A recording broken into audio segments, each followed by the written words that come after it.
Bonsoir à toutes et à tous, nous sommes le 21 juillet 2021, il est 20h07. Je vais vous lire la clause de non-responsabilité avant de vous passer la vidéo qu'Avira m'a enregistrée puisqu'il est en voyage à l'heure actuelle. Le support d'information et d'éducation présenté dans ce document est destiné à apporter une meilleure compréhension et permettre un échange autour du travail des GANS. Ces informations ne sont pas destinées à se substituer à un traitement médical ni à l'expérience ou au jugement des professionnels de la santé. Pour les patients et les particuliers, ces informations ne doivent pas se substituer aux conseils ou recommandations des professionnels de la santé, thérapeutes ou autres praticiens. Pour les soins médicaux ou les préoccupations, y compris les décisions relatives aux médicaments et autres traitements, les lecteurs, spectateurs, auditeurs doivent toujours consulter un médecin ou, dans les cas graves, demander l'aide immédiate des services d'urgence. Les informations portant sur les prescriptions, les procédures et l'utilisation des dispositifs médicaux doivent être fournies uniquement par du personnel médical qualifié et agréé. Nous déclinons formellement toute responsabilité directe ou indirecte, y compris les responsabilités liées à la commercialisation ou à une utilisation spécifique. Cette information est fournie telle qu'elle et est considérée comme correcte au moment de sa publication. Mais il appartient au visiteur d'évaluer l'exactitude de toute information trouvée dans cette présentation. Chaque cas traité est le résultat de sa propre expérience appliquée par lui-même, pour lui-même, et s'applique à son propre cas seulement. Toute personne connaissant des problèmes de santé doit consulter un médecin et suivre le traitement prescrit par le médecin. Les processus d'équilibrage du plasma décrits ici sont un processus naturel qui soutient le corps, mais ils ne se substituent pas aux conseils médicaux ou aux thérapies auxquelles on est déjà soumis. Voilà pour ce document. Je vais charger la vidéo tout de suite. Je vois qu'il y a certaines personnes qui ne peuvent pas rentrer, comme Catherine, Frania et Myriam. Je ne sais pas si elles ont mis à jour leur Zoom. C'est peut-être de là que ça vient. Bonjour tout le monde, j'espère que vous m'entendez bien. Cette émission est pré-enregistrée. Je vous parle de la terrasse de Chloé à Épinay-sur-Seine au nord de Paris. On est à la veille d'essayer de nouveau de partir chez nous au Guatemala. Et demain matin, le vol commence de Paris à Madrid, 3 heures d'escale. Après ça, Madrid-Panama, 2 heures quelques d'escale et après Panama-Guatemala. On arrivera à 10 heures la nuit. Là, on va booker un hôtel pour dormir un peu. Et ensuite, on va prendre un shuttle pour nous rendre dans le village de San Juan La Laguna où nous habitons. Alors, parce que je ne sais pas exactement si ça va se dérouler de cette manière-là et dans le temps prévu. Donc, je fais un pré-enregistrement pour ne pas me retrouver dans une situation où j'ai pas Internet ou on est dans un bus ou des choses comme ça. Vous comprenez? Donc, on va aujourd'hui parler du Knowledge Seeker Workshop 389 qui est assez spécial. Monsieur Kesh nous a parlé d'un thème que, si vous avez le même âge que moi, c'est-à-dire 36, ouais, vous allez vous rappeler dans notre temps d'études, moi j'étais à l'époque à Francfort, on a participé, si on avait à l'époque une conscience écologique, on a participé à des manifestations contre les plantes nucléaires parce qu'on savait que les plantes nucléaires, ils émettent la radiation. Ils sont très prônes à avoir des accidents qui sont difficilement contrôlables, etc., etc. Et en plus, on ne sait pas à l'époque ni aujourd'hui comment on pourrait recycler ou qu'est-ce qu'on peut faire avec les déchets. Le thème principal de l'émission de M. Kashvili passé, c'était sur ce thème-là. Et je donnais Le titre, Papa, les centrales nucléaires seront sécures maintenant, sécuritaires. Donc, ça c'est le ténor ou la somme de tout des discours de M. Kesh de jeudi passé. Pour suivre sa façon d'enseigner, son enseignement, il a commencé à nous dire ou mettre notre attention sur l'état actuel. Notre perception, ça fait très très longtemps que moi aussi, je n'ai rien entendu des centrales nucléaires, des nouveaux, des manifestations, toutes ces choses, comme le monde autour des centrales nucléaires, c'est complètement taisé. Et de l'autre façon, ça c'est l'image, c'est représenté par l'image de manifestations contre l'électricité des centres nucléaires et comme effacé plus. Ça fait plus partie de notre conscience aujourd'hui. Surtout parce que toutes les magouilles autour du COVID-19 occupent toutes les capacités médiatiques. De l'autre côté, les centrales nucléaires travaillent encore, comme vous voyez sur l'autre image, et ils sont là depuis, admettons s'ils sont battus en 1980, ils sont là depuis 41 années, c'est-à-dire on s'est habitué à voir ça et ça ne nous choque plus. Donc, ce qu'on pense, et ce que je pensais aussi, que peut-être on n'entend plus parler des centres nucléaires et des manifestations et tout ça, parce que les gouvernements ont compris que c'est trop dangereux pour générer de l'électricité. Alors, à ce moment-là, ils vont probablement, et après les accidents de Tchernobyl et Fukushima, ils ont commencé à retirer une centrale après l'autre du réseau. C'est ça ce que je pensais aussi. Et rien n'est plus loin de la réalité. Alors, on va s'occuper maintenant de la réalité sur le plan matériel, bien sûr. Après, on va parler de la réalité sur le plan fondamental qui donne encore autre chose. Mais commençons d'abord avec le plan matériel. Le grandissement du réseau des centrales nucléaires se présente ainsi. À partir de 1992, où le mouvement a commencé,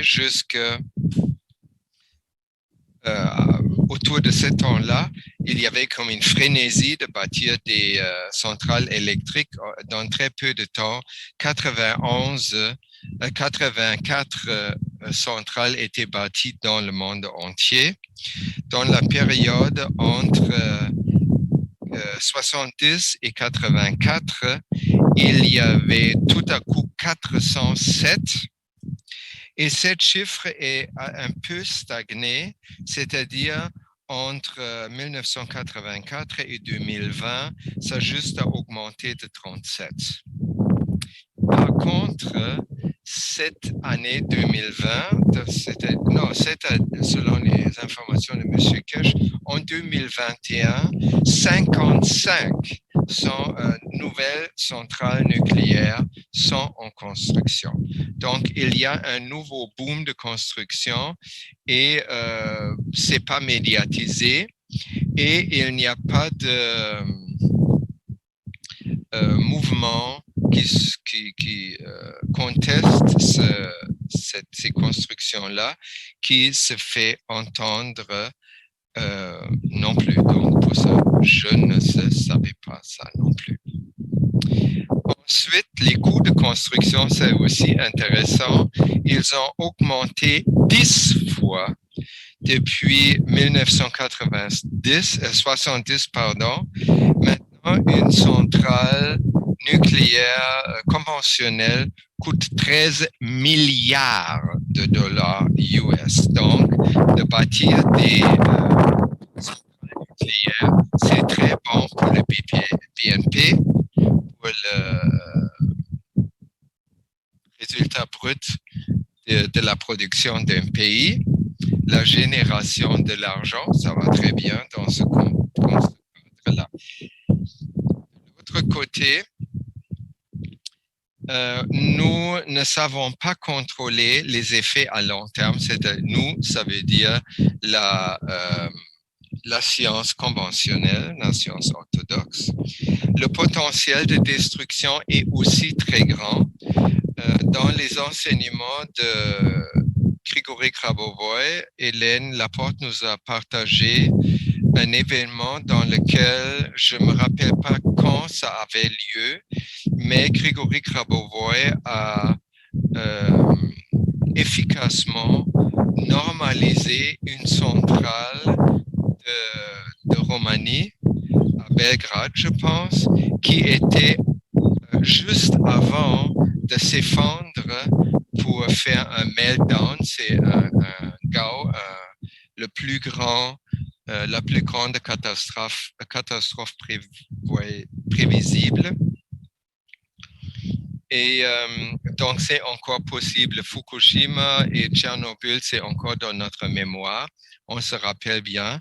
Et cet accident qui était préventé en Belgrade, cet accident aurait pu même mettre fin à l'existence de la vie sur la planète Terre parce que la constellation autour de cette plante atomique était que un meltdown et une explosion de la centrale nucléaire aurait fait un trou assez large à ce moment dans l'atmosphère. Alors, elle aurait causé une réaction de chaîne avec les conditions atmosphériques sur Belgrade qui aurait siphonné toute l'atmosphère respirable de la planète. Donc, la vie, bye bye.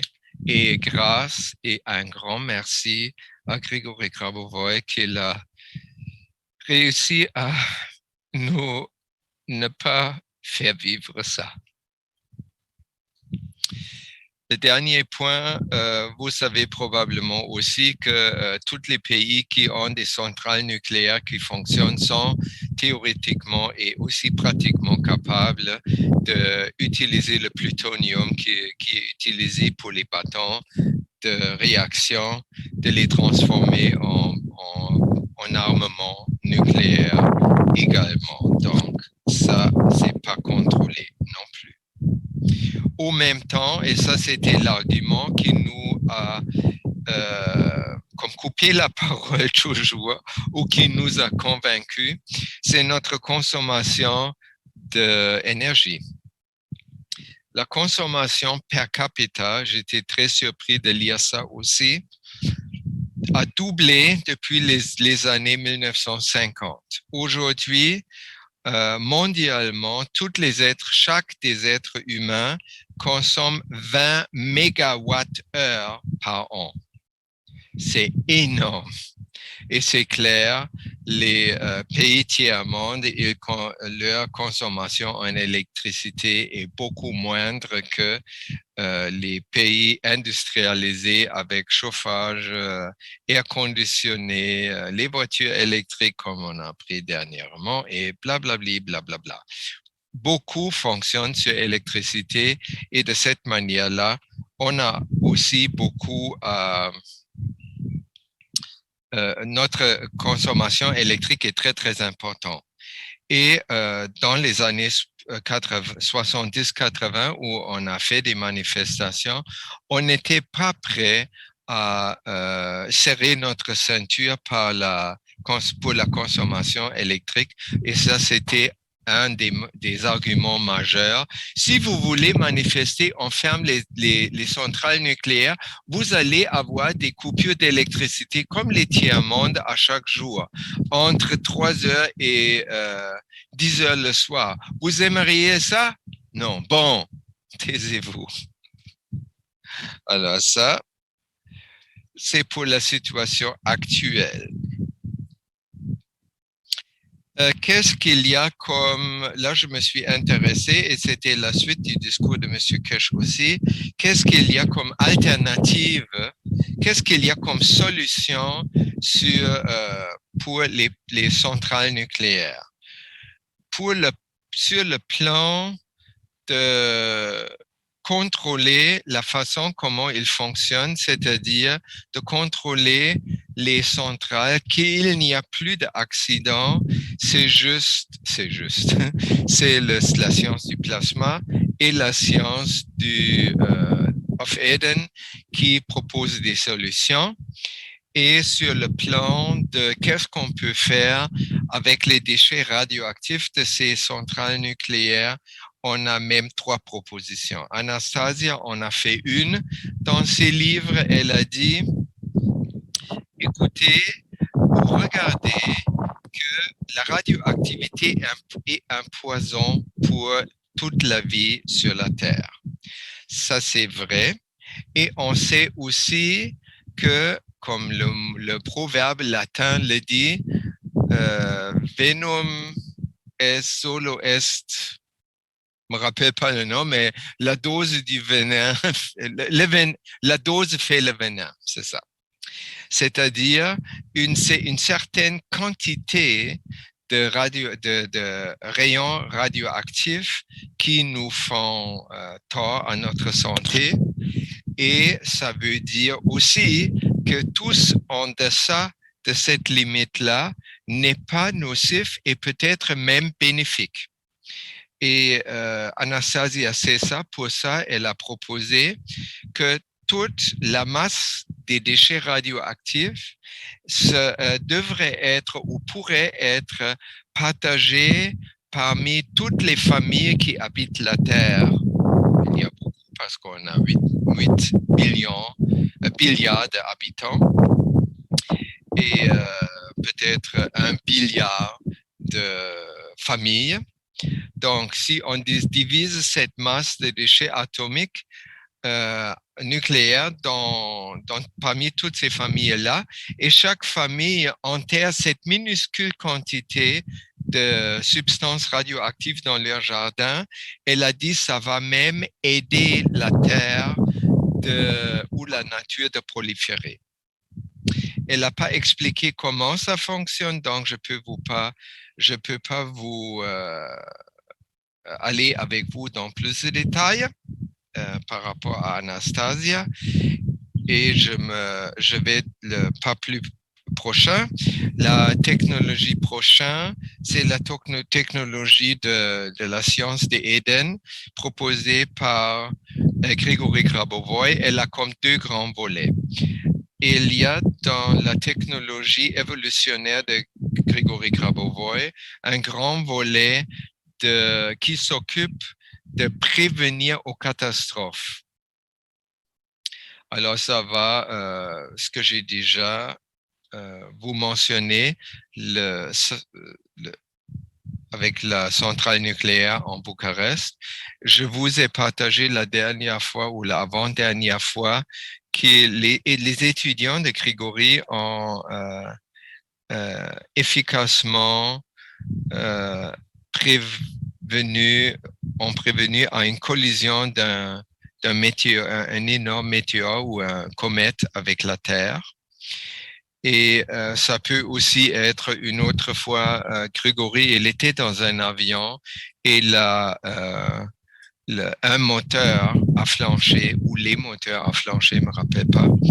Et il a fait une concentration sur cette machine-là et il a réparé, il a normalisé l'avion en plein vol. Donc, de cette manière, on peut aussi, avec le travail de normalisation, normaliser les les centrales nucléaires, dans le sens que leur utilisation ne peut plus amener des accidents qui sont nocifs à la vie, et leur fonctionnement va être changé d'une façon que même leur fonctionnement dégage plus rien de néfaste, ni pour l'environnement, ni pour nous. D'ailleurs, ça se fait avec chaque pratique et chaque concentration collective ou individuelle que nous faisons. Pourquoi? Parce que nous sommes toutes liées à tout le reste de l'univers. Donc, on ne peut pas normaliser juste une petite situation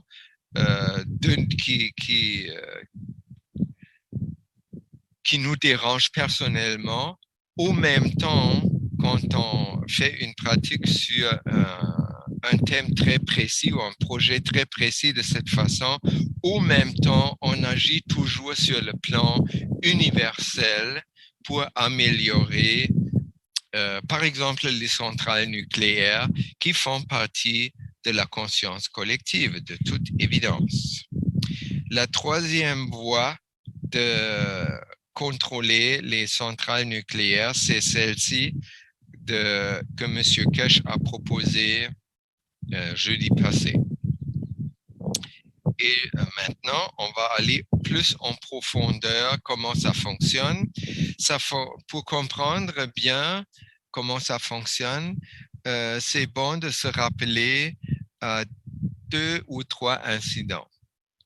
Le premier incident, c'est quand la Fondation Kesh est allée à Fukushima pour aider à nettoyer les eaux de la mer qui étaient radioactifs par l'élément qui s'appelle césium, que vous voyez sur l'image, l'abréviation CS. Alors, il a pris dans un contenant l'eau de la mer contaminée avec césium. Il a ajouté du gaz CO2 et il a ajouté du mercure Hg. Dans cette soupe-là, le CO2 a comme transmuté le milieu de cette bac de l'eau salée de la mer de Fukushima du plan matériel sur le plan plasmique. Et sur le plan plasmique, l'énergie radioactive du césium était à ce moment-là libérée pour transmuter le magnésium aussi en état plasmique en or monoatomique. Ce procédé fut un très grand succès, un succès tellement grand que la compagnie TEPCON, qui a été l'intermédiaire entre le gouvernement japonais et la Fondation Kesh, ont rejeté d'un jour à l'autre la Fondation Kesh, ont volé toute la technologie pour une simple et évidente raison. Ils voulaient garder toute l'or et les revenus pour eux-mêmes et ne plus partager. Mais ce qui est important, c'est pas ça. Ce qui est important, c'est l'eau n'était pas seulement nettoyée ou libérée de la radiation nucléaire, mais la radiation nucléaire était au même temps utilisée pour créer de l'or, c'est-à-dire pour créer un autre ou combler un autre besoin si c'est seulement de l'argent. Si vous avez déjà écouté les multiplications au début de la soi-disant pandémie Corona, vous vous rappelez que dans les explications de M. Kesh, comment la One Cup, One Life fonctionne, surtout dans la prévention et le traitement d'une infection du corona, on applique de plasma liquide qui ne contient pas de gaz, de One Cup, One Life, juste le plasma liquide dans une plus faible concentration sur le corps. Ça peut être en aspergeant le corps en entier. Ça peut aussi être qu'on trempe des vêtements pour les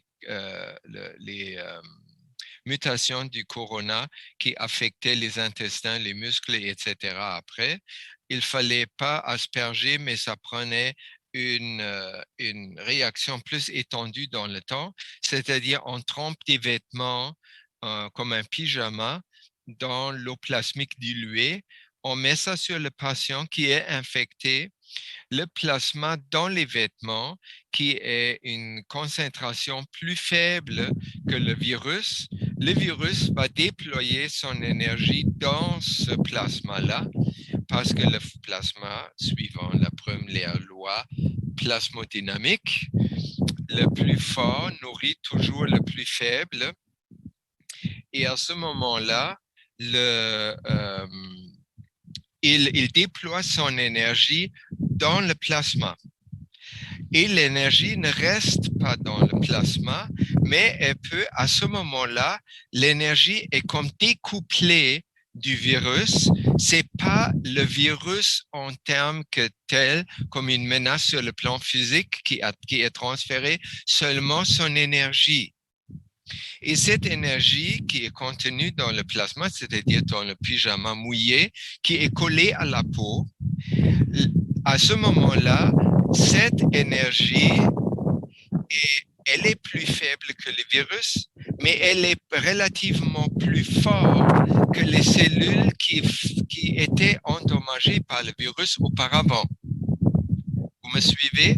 Donc, il y a une chaîne de force de champ des éléments, le virus étant le plus fort, le plasma intermédiaire et les cellules endommagées le plus faible. Donc, à ce moment-là, l'énergie contenue du plasma reçu du virus est retransférée dans le corps pour aider à réparer et nourrir les cellules endommagées. Je m'excuse pour les avions, les avions, parce que ici, c'est dans le nord du Paris et tous les vols vers l'Europe du Nord et probablement aussi Canada et tout ça, ça passe à travers notre formidable terrasse sur le toit, 5e étage. On ne voit pas la tour Eiffel, c'est dans la mauvaise direction, mais on voit beaucoup d'arbres et il y a beaucoup d'oiseaux et quelques oiseaux en métal aussi. Et c'est quand même joli parce que maintenant, on n'entend plus l'avion, mais on le voit s'envoler très, très lentement, comme s'il était propulsé par la force du plasma et il fait aucun bruit. Voilà, donc je reviens à mon thème.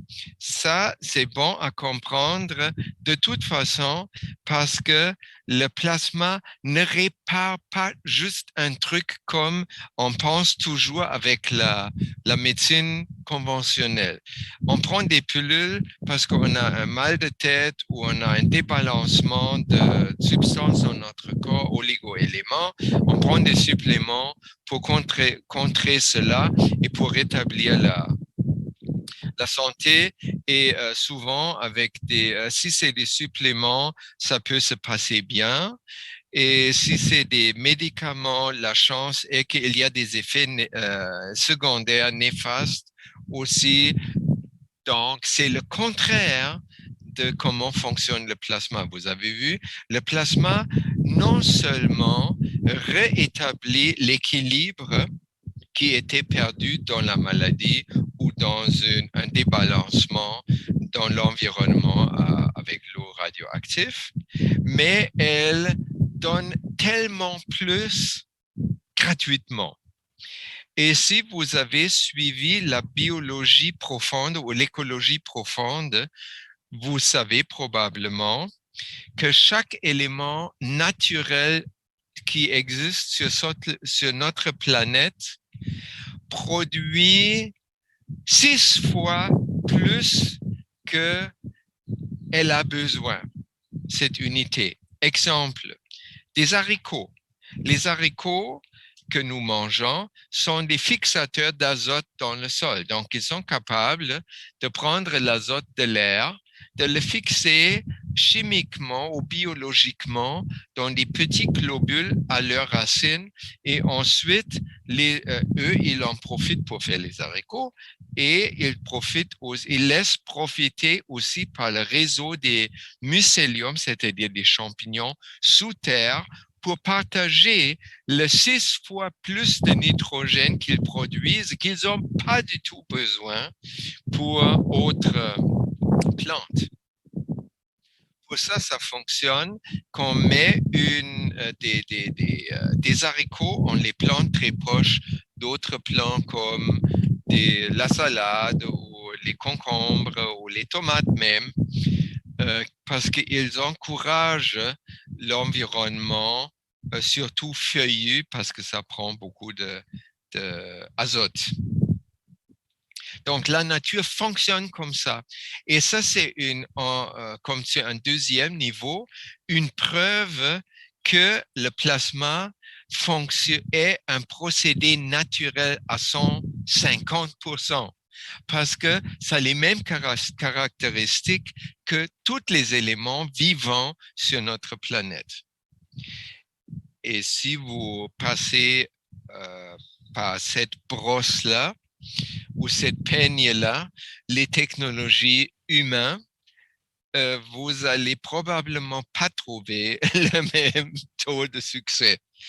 Donc, si on a admettons une centrale nucléaire, elle produit pas 6 fois plus d'énergie pour le réseau pour lequel elle est conçue. Et cette 6 fois plus de surplus d'énergie, elle ne partage pas librement avec le reste de la nature non plus. Voilà la différence entre les technologies naturelles et acceptables, parce que ces technologies-là assurent l'abondance qui est nécessaire pour que tous les éléments de l'univers peuvent avoir une évolution éternelle et harmonieuse. C'est ça le but de tout cet exercice du monde 3D, n'est-ce pas? Ensuite, la façon comment ça fonctionne. Vous connaissez les 8 ou les butterflies, les double 8 qu'on utilise, c'est du cuivre nanoplaqué, qu'on utilise pour contrôler les dommages des 5G, 4G et compagnie, et cellulaires, la radiation micro-ondes, on peut dire. Ça crée un bouclier aussi la technologie plasma qui a capturé le drone américain ou les navires de guerre américains aussi. C'était fait par une technologie du plasma genre bouclier. C'est-à-dire, c'est comme une coupole qui est placée sur le bad guy et ça fait que on ne peut plus communiquer avec, il ne peut plus déployer sa méchanceté. Donc, il est comme nous restons protégés par ce bouclier-là. Par rapport aux centrales nucléaires, la technologie proposée par M. Kesh ne fonctionne pas comme bouclier, mais en absorbant la radioactivité. Ça se fait dans un système de tunnels ou de tuyaux sous une centrale nucléaire. Et dans ces tuyaux-là se trouve une forme ou autre de GANS, donc du plasma, en forme pure, qui va non seulement détecter, mais aussi tout de suite absorber n'importe quelle quantité de radioactivité. Donc, de cette manière, un accident nucléaire ne peut plus arriver. Et qu'est-ce qu'elle fait avec cette énergie? elle transforme cette énergie du plan matériel sur le plan plasmique, ce qui est propre à toutes les technologies du plasma. Et par la suite, cette énergie bénéfique qui était avant radioactive est canalisée au centre de la planète et est à ce moment-là disponible pour notre mère Terre. C'est-à-dire, à ce moment-là, les effets secondaires d'une technologie humaine comme les centrales nucléaires, cette énergie néfaste est transformée et utilisée pour nourrir notre mère Terre. C'est magnifique. Parce que vous vous rappelez, comme moi probablement, à un moment donné, M. Keshe a parlé pourquoi les plantes peuvent vivre de l'énergie cosmique et pas les animaux ni nous. Les animaux, c'est clair, parce qu'ils dépendent de nous pour changer de comportement. Et nous, on ne peut pas. À l'époque, il a dit parce que la Terre ne crée pas assez d'énergie pour nous nourrir. Et là, on était choqués jusqu'à ce qu'on a compris que la Terre est créée par la collaboration entre le Créateur et nous. Donc, si elle a des carences ou des sous-productions d'énergie, ça aussi dépend de nous finalement. Mais là, on peut faire un bon pas dans la bonne direction si avant de démanteler toutes les centrales nucléaires, on peut les rendre tout de suite inoffensifs et non dangereux, c'est-à-dire à 100% sécuritaire, comme dit le titre de la remarque de petit enfant à son papa. Donc, dès aujourd'hui, avec la technologie de plasma, les centrales nucléaires peuvent être propres et sécuritaires. Et ça, voilà. Dans un autre contexte, dans le même contexte, M. Keshe nous a fait penser à un autre truc assez évident que un centre d'achat. Une compagnie construit un centre d'achat, c'est-à-dire une compagnie commande un entrepreneur général pour bâtir ça. Et aucun centre d'achat se construit sans beaucoup de mesures de sécurité par rapport au feu, par rapport à l'électricité, par rapport à l'évacuation dans une situation de danger, par rapport à whatever. Il y a plein de choses à considérer, de consignes à considérer pour planifier et construire un système un centre d'achat. Et en plus, toutes les mesures de sécurité sanitaire qui sont venues avec le COVID. Et là, il dit, alors, il n'y a pas, ça veut dire, il n'existe aucun centre d'achat non sécurisé. Mais il existe 441 centres nucléaires pas vraiment sécurisés. Pourquoi ils ne sont pas vraiment sécurisés? Parce que la science ne sait pas exactement comment vraiment sécuriser. Donc, ça prend qu'on développe des gouvernements qui auraient un bon sens, c'est-à-dire des gouvernements qui ont écrit qui suivent l'éthique, pas une éthique, mais l'éthique. Ils vont dire, OK, les centrales qui sont en activité maintenant, vous avez 3 ans, soit pour les rendre efficaces ou ils vont être fermés.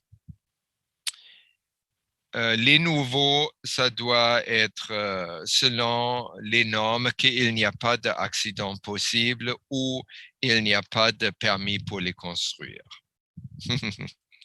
Bon rêve, hein?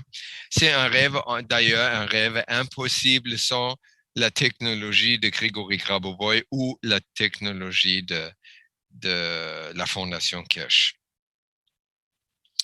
Et parce que ça devrait être, il ne devrait pas exister aucune technologie qui nuit à un être vivant. Ça, c'est comme la fondation de toute notre, ça devrait être la fondation de toute notre technologie. Donc, aussi, les centrales nucléaires ne devraient pas pouvoir nuire à aucun être vivant. À l'avenir, même chose s'applique au 5G, même chose au micro-ondes, même chose à toutes nos technologies. Dans l'avenir, selon M.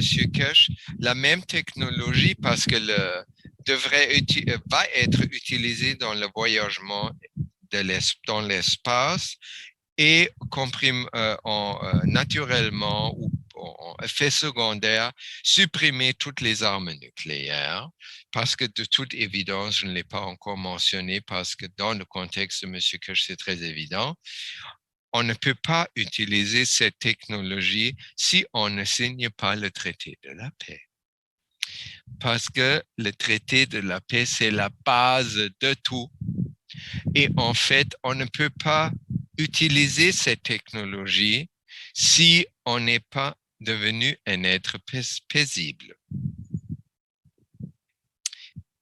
Voilà. Et pourquoi c'est obligatoire d'utiliser ce genre de bouclier ou absorption dans le voyagement spatial, parce que ici sur la Terre, on a avec la couche ozone, ou je devrais dire on avait avec la couche ozone, un bouclier assez efficace contre les rayonnements cosmiques qui sont tout simplement trop forts pour nous.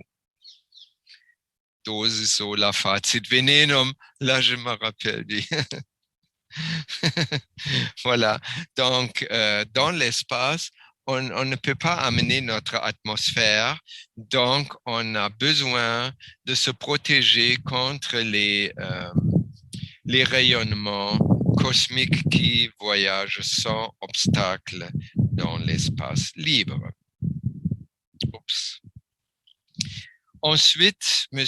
Keshe a dit qu'il est en train il nous a rappelé que le 3 août, le gouvernement en Iran va changer. Pour le moment, je vous rappelle, le président de cette république-là, République islamique, est le seul membre qui est contre la technologie du plasma parce qu'il est bien payé pour. Alors, il va quitter son poste le 3 août et la nouvelle administration, selon M. Keshe, semble être beaucoup plus volontaire à collaborer avec la Fondation Keshe, a signé le traité de la paix et a fait autres mouvements comme par exemple investir dans une nouvelle université à Isfahan qui va devenir un nouveau mec de la science pour le monde en entier. Elle devrait avoir la place pour 3000 étudiants.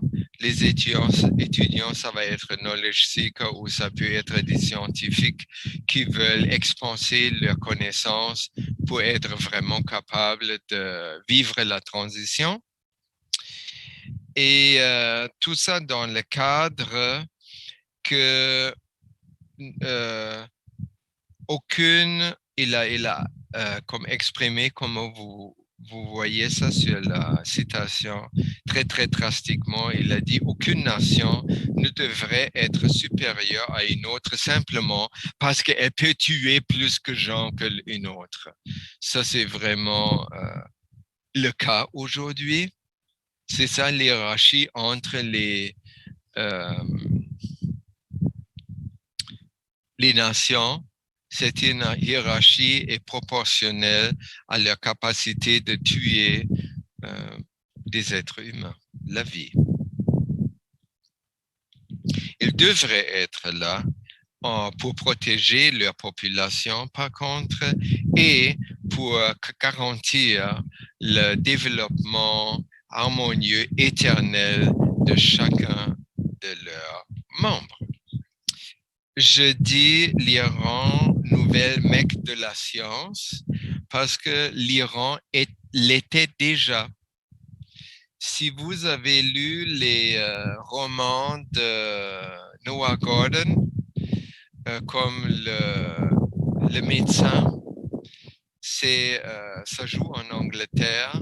Quelqu'un qui veut être médecin, on ne pouvait pas, dans le temps médiéval, on ne pouvait pas étudier la médecine en Europe. Ça n'existait pas. Il y avait juste les médecins ecclésiastiques qui faisaient des choses complètement cinglées, qui n'aidaient pas. Et il y avait les sorciers et les sorcières qu'on brûlait. Une fois, on les a découverts sur les bûchers parce que c'était contre l'Église. Donc, l'Église, à cette époque, Rome, le Vatican, a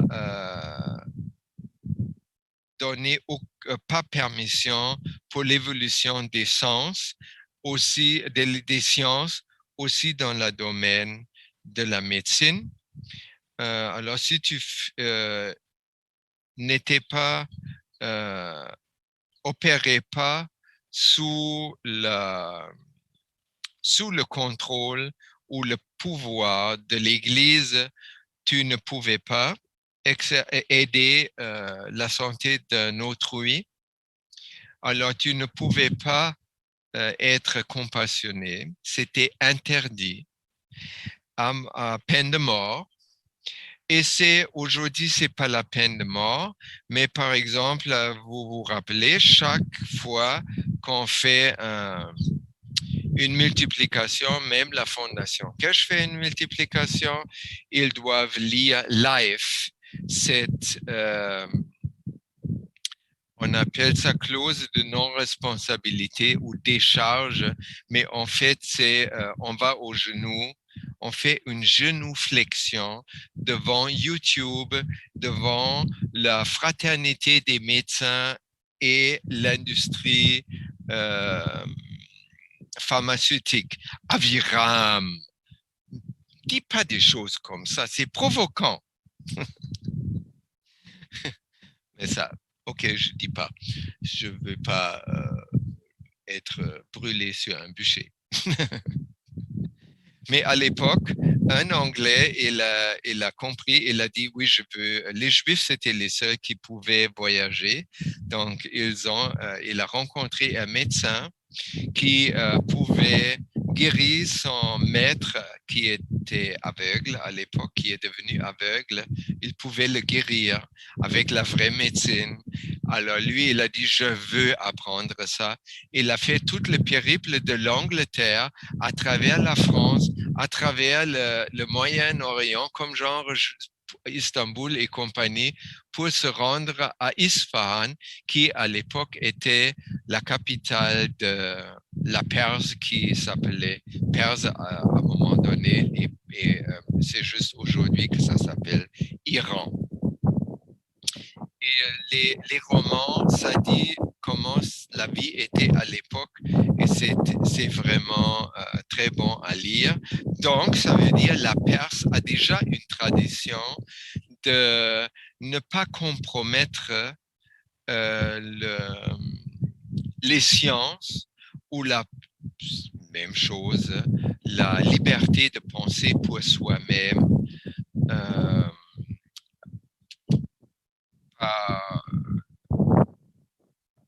les religions majeures. Ensuite, il a mentionné aussi que la fondation Kirch à Autriche, ils ont eu le mandat et ils ont commencé à construire une nouvelle série d'unités universelles d'amélioration universelle qui va être prêt au mois d'août comme par hasard de cette année. Et cette unité d'amélioration, elle est améliorée dans le sens que il a dit qu'est-ce qu'elle fait. Et qu'est-ce qu'elle fait, vous voyez sur le schéma en dessous de la photo. Elle va créer un état, chacun qui rentre dans cette unité-là, ou qui, je dirais, entre nous là, qui se connecte spirituellement à cette unité-là.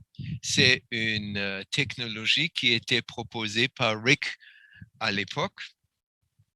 Alors, quand on rentre ou on peut se connecter à cette unité, on va vivre un moment, le moment qu'on reste dans le champ de cette unité-là, on va vivre un état équilibré entre notre âme et l'âme de notre corps physique, c'est-à-dire notre mental, et c'est-à-dire notre libre arbitre. Donc, enfin, notre libre arbitre va vivre avec tous ses sens propres, matériels, comme ça se voudrait, l'équilibre avec l'âme, c'est-à-dire l'équilibre avec le Créateur, c'est-à-dire un moment où il ne dit pas non à l'âme, un moment de non-résistance, un moment de lâcher prise complet qui est au même temps le moment d'un bonheur sans limite. Le sentiment d'éternité évidente et une joie sans borne et un sentiment d'amour inconditionnable aussi.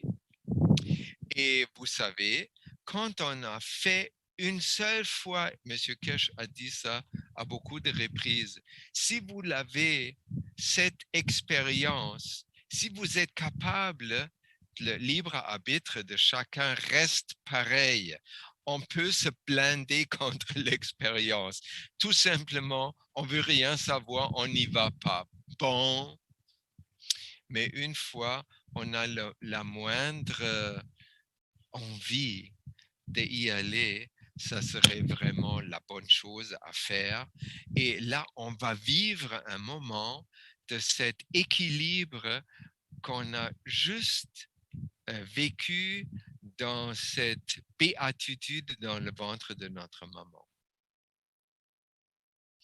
Et cette expérience peut être si forte que même notre libre arbitre, il a compris quelque chose, il a déjà déménagé de la conscience collective dans la conscience divine et il ne veut plus rien savoir des croyances collectives néfastes, non constructives. Il ne veut plus rien savoir.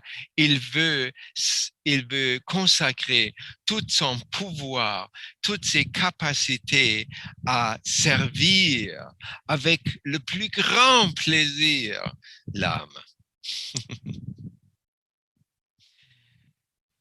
Dans le contexte, une autre citation de notre maître Meheran Kirch. Nous sommes déjà devenus une nation. Nous sommes déjà devenus une planète et une humanité parce que nos pensées, nos paroles et nos actions sont bonnes.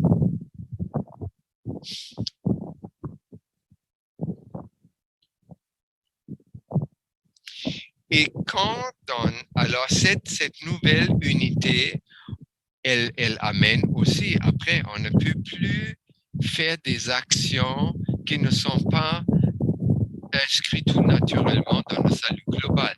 On ne peut pas parce qu'on peut juste ne pas concevoir ça.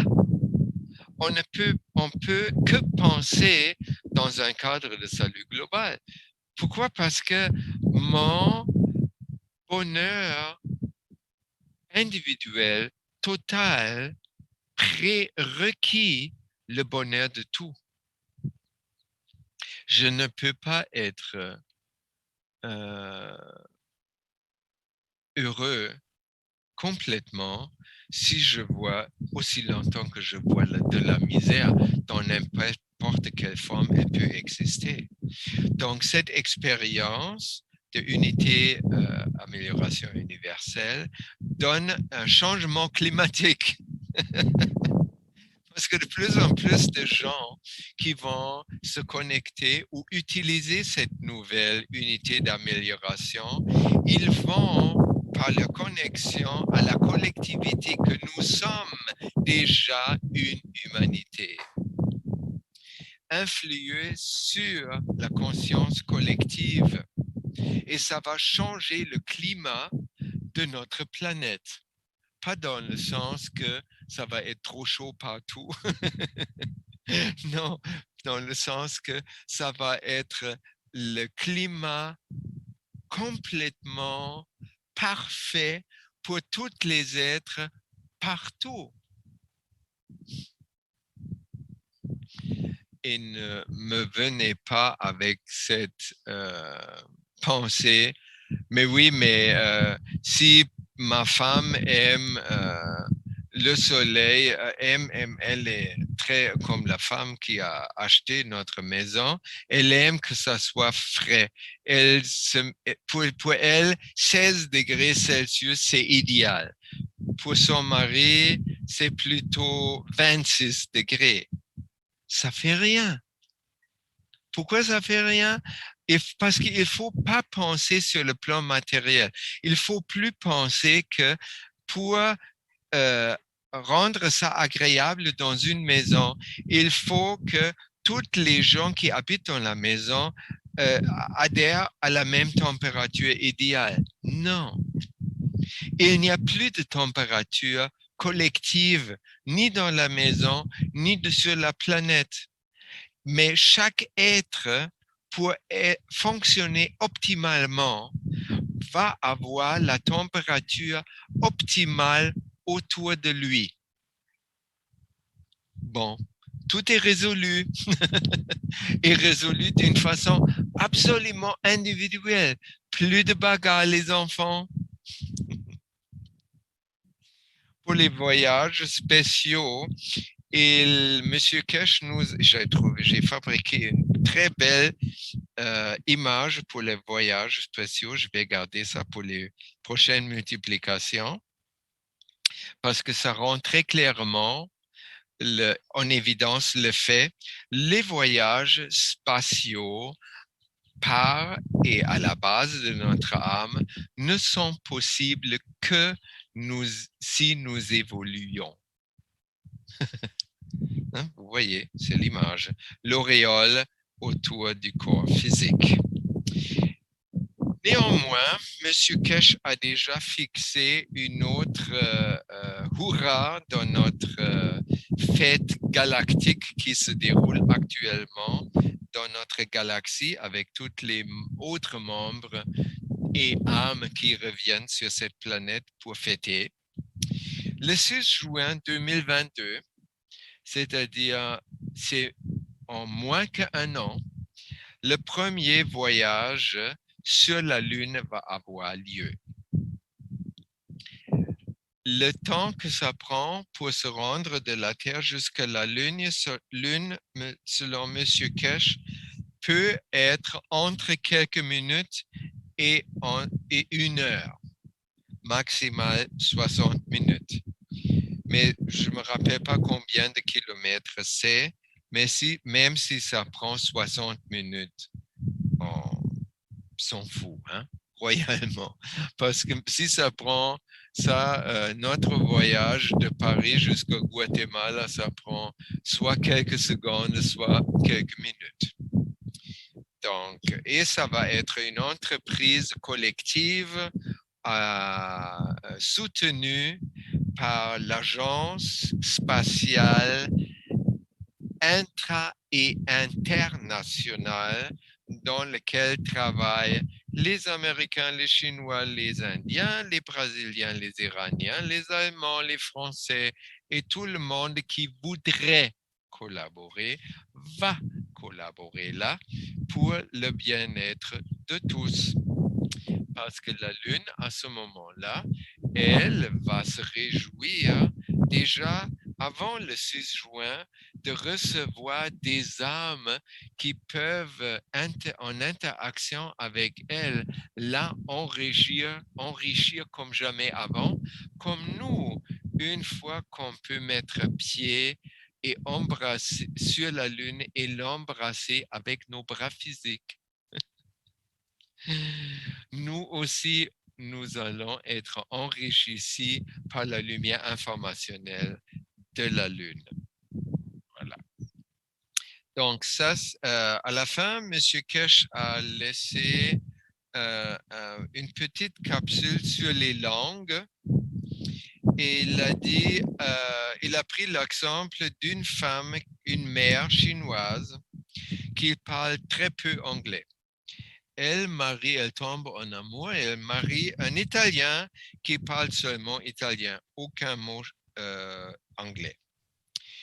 Elle devient enceinte et les deux créent un enfant par leur âme. Et cet enfant décide de prendre une forme physique avec ses deux parents parce qu'elle ressent l'amour entre les deux et elle raffole d'être physiquement dans la présence et de goûter à cet amour sur le plan physique. Mais comment elle va communiquer? Si vous avez écouté les dernières multiplications, vous le savez déjà. Le terrain commun est sur l'image à côté. Vous voyez beaucoup d'êtres, les animaux, des plantes, et même un petit être humain. Et ils ont toutes couchelé ensemble, doudouillé ensemble, et ils se parlent. Ils communiquent ou ils communionnent sur le langage universel qui sont les sentiments. Ce même langage est utilisé par les bébés juste après la naissance, avant qu'ils apprennent à parler la langue matérielle.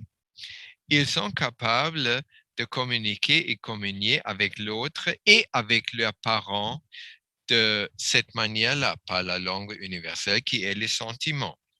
Les parents, s'ils sont très intelligents, et ils sont très intelligents parce qu'ils ont déjà créé les enfants, pas seulement sur le plan matériel, par l'acte, comment on l'appelle, mais ils ont créé leurs enfants avant tout sur le niveau de l'âme, c'est-à-dire de la réalité du Créateur. Alors, ils ont déjà fait preuve de leur intelligence sans limite. Donc, eux, ils vont aussi apprendre très rapidement, aidés par leurs enfants, de communiquer, d'être très versatiles sur le niveau de la langue universelle qui est les sentiments. Donc, à ce moment-là, si après ils enseignent une langue à cet enfant-là, peut-être s'il pense, ah, mais les chansons, ça se chante pas sans langue. Ou les chansons sont plus jolies avec la signification portée par les langues. Donc, on va enseigner l'allemand. Non, on va enseigner le français. Non plus. On va enseigner toutes les langues. Parce que si je connais la langue universelle, c'est très facile d'apprendre toutes les autres langues parce que je vais trouver par mon intuition les sons appropriés pour parler la langue. Et ça, d'ailleurs, c'est pas expliqué, mais démontré dans les livres d'Anastasia aussi, à un moment donné, elle dit, elle a parlé à des Japonais. Elle connaît pas du tout la langue japonaise, mais elle était capable de converser avec une délégation qui venait du Japon, qui parlait pas le russe. Ensuite, je voulais ajouter une petite capsule sur la perception.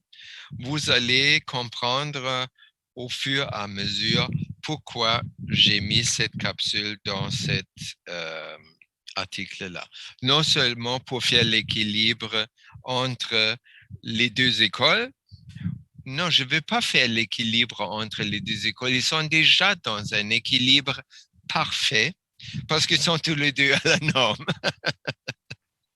Non, je veux comme agrémenter cette expérience qui jusque maintenant était fournie plus par la science du plasma, agrémentée avec la contribution de la science de Eden. Vous savez que notre perception, il y a deux perceptions. Il y a une perception, non, je vais le formuler autrement. Il y a deux réalités. Il y a une réalité objective qui a lieu sur le plan fondamental qui n'est pas visible, pas matériel. Et il y a une réalité perceptionnelle qui n'existe pas nécessairement sur le plan fondamental, mais sur le plan matériel. Et les deux peuvent être la même et il peut y avoir un écart. L'écart se fait dans la perception. Pour avoir une perception, nous utilisons notre âme de notre forme physique, c'est-à-dire notre mental ou notre esprit en français. Et ce mental-là se sert d'une technologie qui s'appelle conscience, et cette conscience peut être soit structurée, à ce moment-là, c'est la conscience divine, où elle va percevoir la réalité objective, ou elle peut être pas à la norme, et elle peut fournir à ce moment-là une réalité perceptionnelle qui peut être déformée.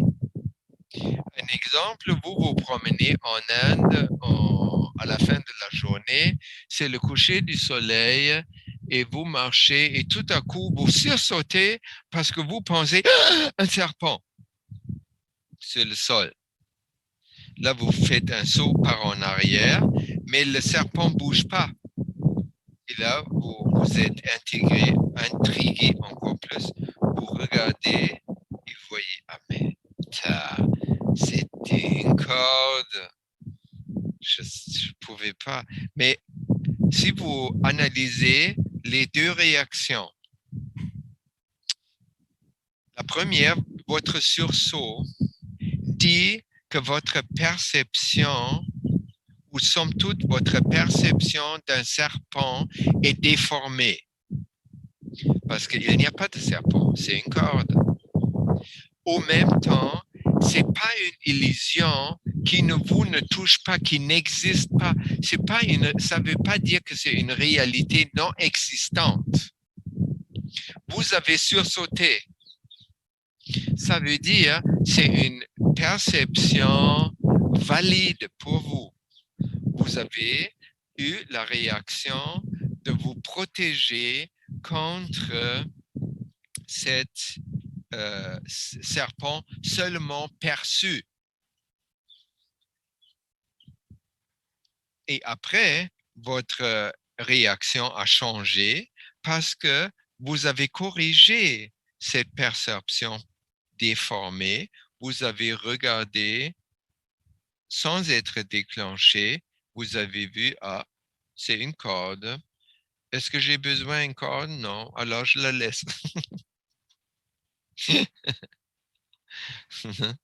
Mais Un autre exemple de mon autre maître qui s'appelle Geshe Michael Roach, un super enseignant en matière bouddhisme tibétain.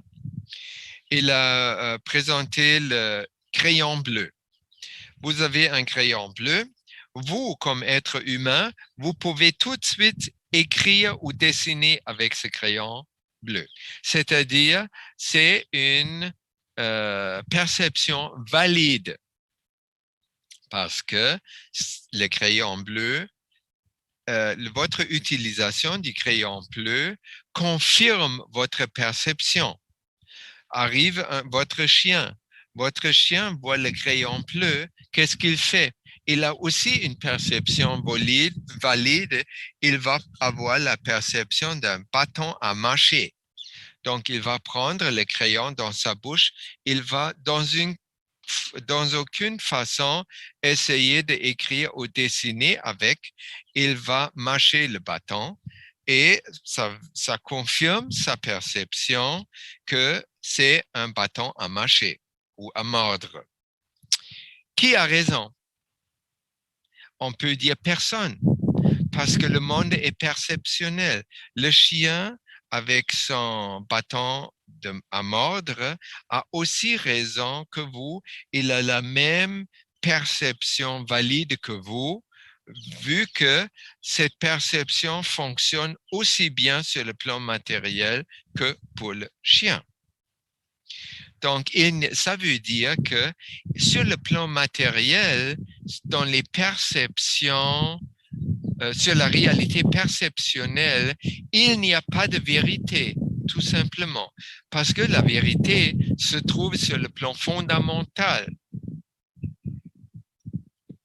Okay.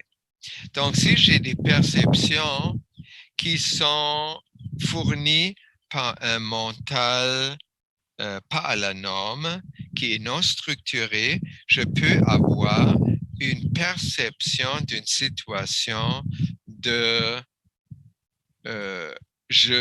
ma mère préfère mon frère. Je suis tassé de côté, en complètement occultant que c'est moi qui s'est créé, qui s'est mis plus de côté, loin de la maman qui a mon petit frère sur ses genoux. J'ai une perception valide, mais elle n'est pas à la norme. Parce que j'ai juste à demander, maman, est-ce que tu aimes Pierre plus que moi? Et la maman va dire, mais non, elle va mettre le Pierre sur un genou et toi sur l'autre genou. Bon, chose réglée et perception a changé. Si une perception peut changer, c'est déjà un signe qu'elle n'est pas stable, donc elle ne peut pas être sur le plan fondamental, parce que sur le plan fondamental sont juste les choses entre guillemets absolument stables comme l'éternité, amour, créateur, âme, basta. Et ça peut aussi être que dans cette situation, que nous, comme sur la deuxième image, nous pouvons nous sentir comme dans une situation vraiment pas à la norme, pendant que la situation réelle est complètement à la norme, sauf nous ne la percevons pas parce que notre perception, pour le moment, elle est gérée ou contrôlée par les croyances collectives, comme le petit gars qui crée la distance. Et comme ça, on peut être comme le monsieur, complètement dépressif, découragé ou whatever, et il est dans un magnifique environnement paradisiaque. Donc, ça veut dire, ça c'est aussi important, je crois, de retenir qu'en réalité, nous vivons dans un monde qui est absolument à la norme parce qu'il est créé par le Créateur. Le Créateur est complètement incapable de créer quoi que ce soit non à la norme. Mais ça peut être aussi longtemps que notre mental ou notre conscience n'est pas assez structurée que nous ne pouvons pas le voir. Si nous croyons toujours nos blessures passées et nous ne travaillons pas les blessures passées pour évoluer, on va toujours être assujetti et déclenché par les mêmes déclencheurs de jalousie et on ne peut pas avoir une relation satisfaisante. Et la relation peut être à la norme de la façon que nous allons nous séparer de l'autre personne parce qu'elle regarde d'autres hommes. Merde, encore, elle regarde un autre. Et avec les yeux, tu vois les yeux avec lesquels elle regarde? Et si tu demandes à elle, elle va dire, mais oui, je regarde l'homme, il est magnifique. Mais tu es magnifique aussi si tu n'es pas déclenché par ton éternelle jalousie. Je comprends pas. Je suis marié à toi. On couche dans le même lit chaque nuit. Je découche jamais ailleurs. J'ai le plaisir à voir la beauté aussi à l'extérieur de toi, chérie. Et je pense, cet homme, il est magnifique comme mon chéri. Et tu veux te divorcer. Je ne te comprends pas, mais je respecte ta volonté qui est intouchable pour moi. Donc, je regrette beaucoup, ça me brise le cœur, mais adieu. Alors, ça veut dire aussi, comme j'ai écrit là, la création est parfaitement à la norme. Il y a un astérix pour une écriture en très, très petite écriture. Si nous ne y mêlons pas avant qu'on n'a pas structuré notre mental. Parce que si on fait des actes, à partir de perceptions déformés, nos actes vont être déformés aussi, comme le petit gars. Hein? Il boude, il crée plus de distance à son frère et à sa maman parce que sa perception est déformée pour le moment. Il ne voit pas l'amour que la maman donne à son frère qu'il en a besoin maintenant, ou elle explique quelque chose, mais en tout cas, elle donne l'amour et elle donnerait la même amour à moi. Je ne me réjouis pas de voir le transfert de l'amour, je vois comme si elle me lance des flèches qui me font mal au même temps, ce qu'elle ne fait pas du tout. Hein? C'est très important. Toujours quand nous souffrons, nous voyons quelque chose qui n'existe, mais vraiment pas. Et pour être capable de comprendre que cette chose existe vraiment pas, ça prend qu'on comprend qu'est-ce qui se passe en réalité. C'est-à-dire, ça prend plus de connaissances, c'est-à-dire, ça prend plus d'expérience de vie, c'est-à-dire, ça prend plus d'ouverture par rapport à la vie et à notre perception. Ça prend d'avoir une perception qui est plus ouverte et non prise en otage par les croyances collectives. Voilà. Dans le contexte, je veux aussi vous rappeler, aussi pour expliquer, comme j'ai promis avant, les technologies de Grabovoi par rapport à la prévention des catastrophes nucléaires. Par exemple, un classique que j'ai déjà multiplié il y a quelques mois, c'est l'équation de la protection préventive de l'avenir. Si vous voulez les détails sur ça, c'est dans le Knowledge Seeker Workshop numéro 359. Vous pouvez le lire dans cette bulletin qui se trouve sur le site de Plasma Laurentide. Je vais vous juste rappeler comment ça fonctionne. Vous, admettons, on travaille sur les centrales nucléaires. On va d'abord visualiser le G1, qui est le futur à la norme, c'est-à-dire je visualise soit il n'y a plus de centrales nucléaires dans le futur, soit toutes les centrales nucléaires qui existent fonctionnent selon une technologie qui est complètement au service de la vie, c'est-à-dire elle ne peut pas exploser ou s'effondrer ou quoi que ce soit, même pas donner une particule de rayon nucléaire. Et quand je visualise un futur à la norme, c'est très clair. Si le futur à la norme est à la norme, le présent ne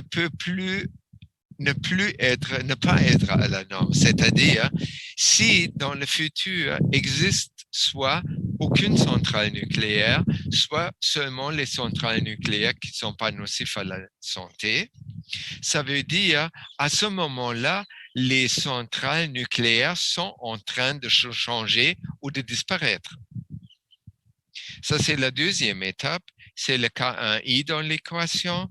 On regarde le présent à la norme, c'est-à-dire on imagine les gouvernements font des séances extraordinaires médiatisées pour discuter les technologies de Science of Eden et des sciences du plasma qui vont enfin rendre les centrales nucléaires complètement inoffensives. Wow. Et rendre l'état énergétique sur la Terre encore d'autres façons plus agréables pour nous. Troisième étape, on visualise notre espace infini de pensée. Vous rappelez cette nappe réseau qui lie tous les éléments de l'univers à travers nous, ensemble. Vous rappelez cette nappe-là avec nous au centre. Ça veut dire que nous sommes au centre de tous les liens qui existent dans tous les univers. C'est-à-dire nous sommes sur un point vraiment crucial d'influer toutes les relations entre toutes les choses dans tous les univers. Ça prend juste que notre capacité mentale soit à la hauteur de faire ça. Et ça se fait par les multiplications, par exemple, que nous faisons actuellement. La quatrième phase de ça, on regarde tout l'ensemble de cette équation de protection préventive de l'avenir et on juste se rappelle en regardant cette formule-là, on juste se rappelle que un accident nucléaire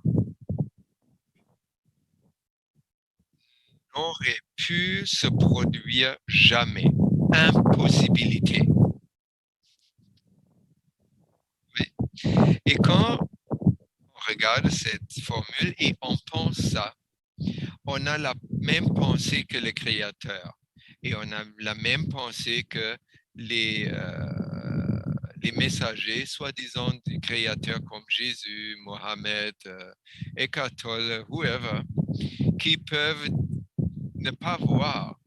Comme vous savez, Jésus, il ne pouvait ni percevoir la mort, ni la maladie, parce que c'est des entités qui n'existent pas sur le plan fondamental, c'est-à-dire qui n'ont pas de réalité objective, sont juste subjectifs. Je meurs ou j'ai une maladie parce que j'y crois. C'est tout.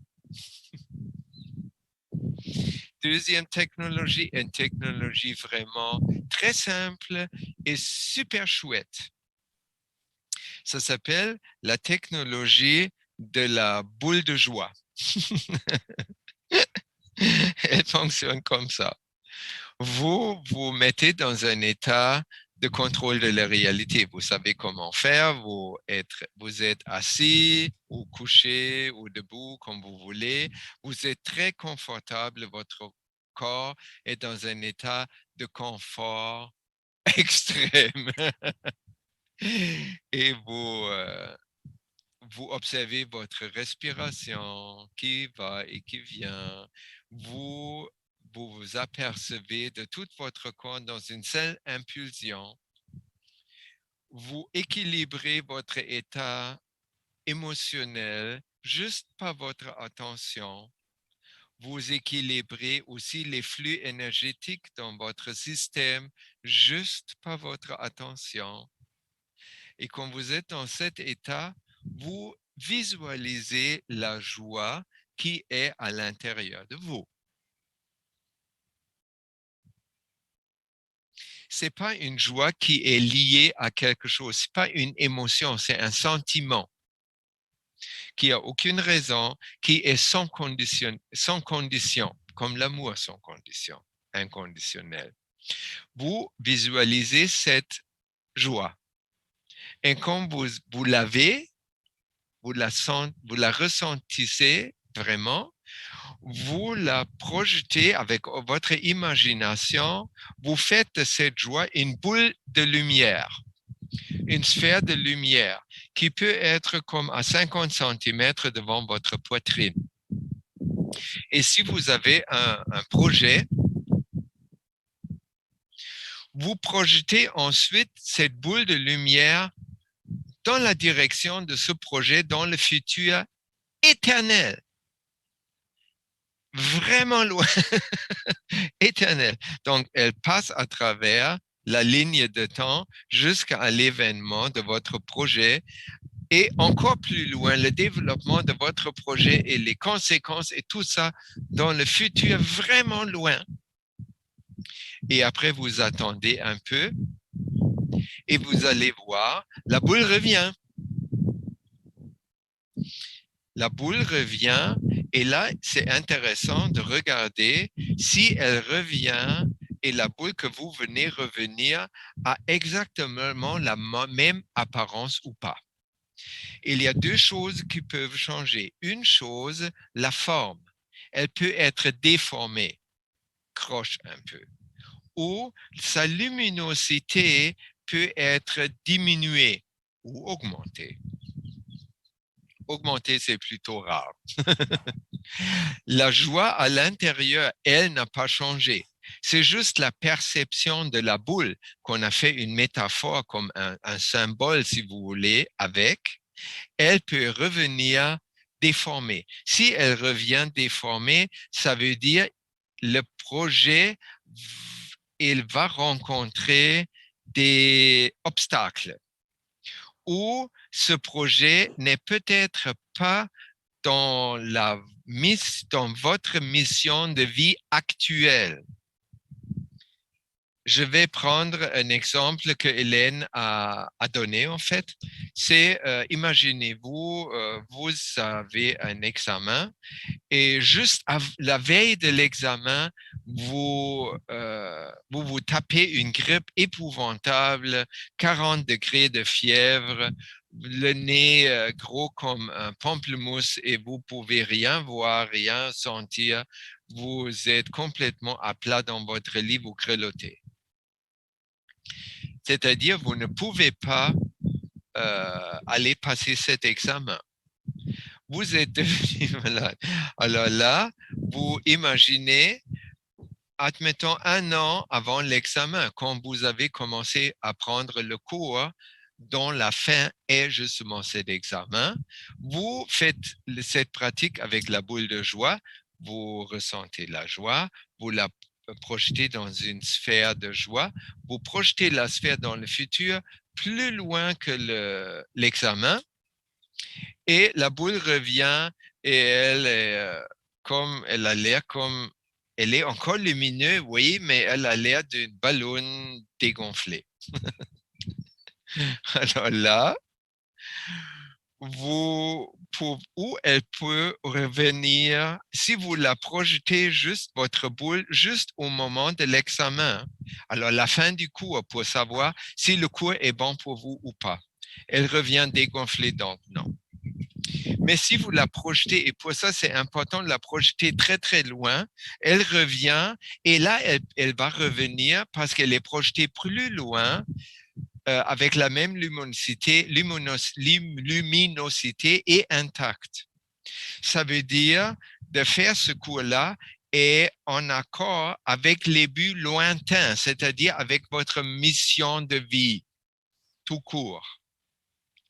Et à ce moment-là, vous allez pouvoir, dans le temps, probablement faire une réflexion par rapport au cours qui dit est-ce que j'ai vraiment envie de ce cours? Est-ce que c'est vraiment ça ce que je veux faire? Est-ce que les connaissances que j'apprends là, c'est ça ce que je veux faire avec ce cours-là? Vraiment?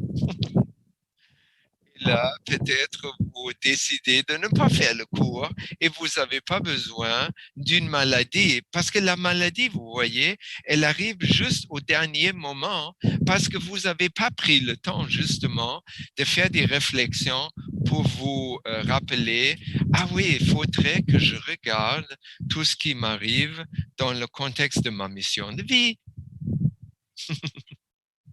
Alors, vous n'avez pas besoin de cette terrible grippe qui vous fait souffrir. Souffrir juste pour faire une réflexion, pour ne pas, vous ne pouvez pas aller prendre l'examen. Vous vous rappelez? Donc, voilà. Ça, c'est la fin de notre multiplication aujourd'hui. Et si vous avez tout compris, ça veut dire, j'ai fait, maintenant, on est lundi. On n'est même pas mardi. J'ai déjà fait la multiplication avec vous.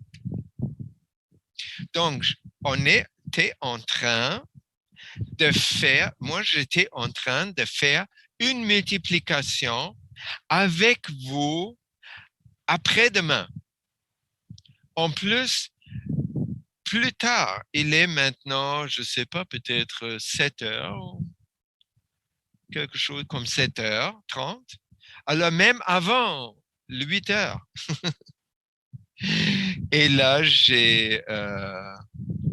on a tous ensemble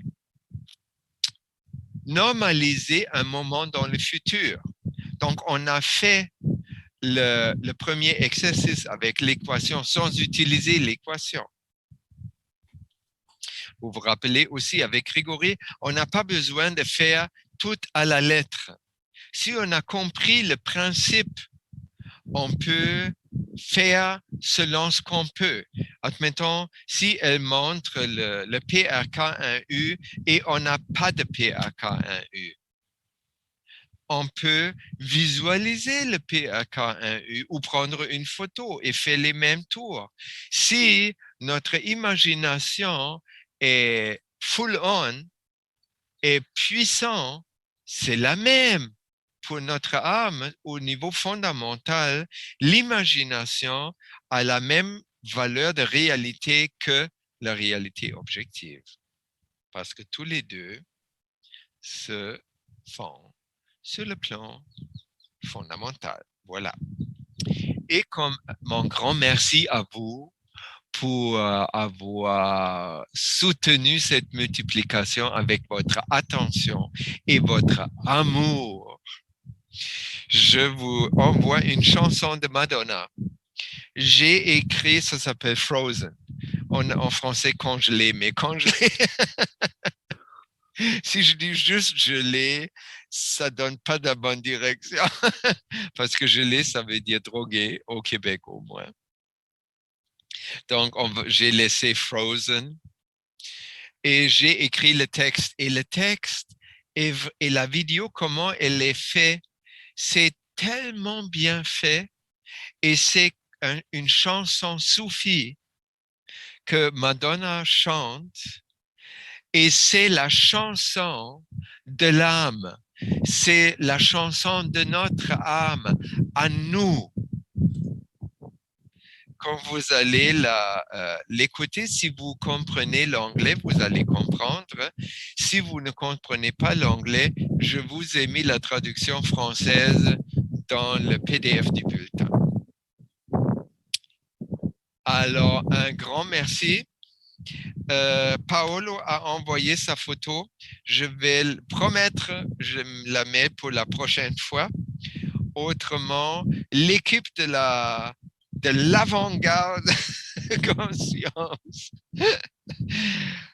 vous dit un grand merci pour votre soutien et votre collaboration au changement et au pas de cette